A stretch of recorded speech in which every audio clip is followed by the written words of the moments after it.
Hello everyone, I'm Wangmo. When you come to Lhasa, Tibet, China, where you will visit Potala Palace or Durkang Temple. But today I'm gonna recommend you a really meaningful place to go, that is Jebumgang Art Center. May you not heard of this place before, but it doesn't matter. Today, let's check it out with my video. So first of all, I'd like to give you a brief introduction of the art center. Jebumgang Art Center, originally named in Jebumgang, which is the first cultural and art space transformed from the protection of ancient buildings in Tibet. And there are different 3 spaces here. And come with me, let's have a look.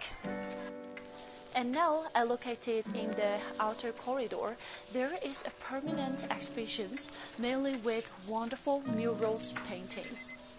And we can see the lighting throughout the space is dark because they use the museum quality lighting, helping to protect these murals better.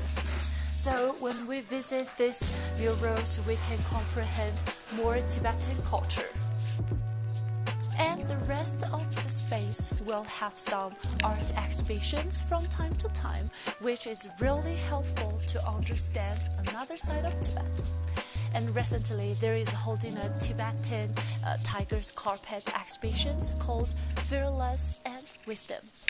And there is also another interesting place that we can go, that is the outdoor cafe upstairs. And the environment here is also very good, which perfectly shows that the integration of the ancient and modern art. After you visit downstairs, you can go upstairs to have a cup of coffee and rest. So I recommend this place to you because if you visit Jebumgang Art Center, which will help you to have a deep understanding of the history and culture of the ancient city of Lhasa. That's all for today's recommendation. Thank you for watching. If you want to know more about Jebumgang Art Center, welcome to visit by yourself. See you next time. Bye bye.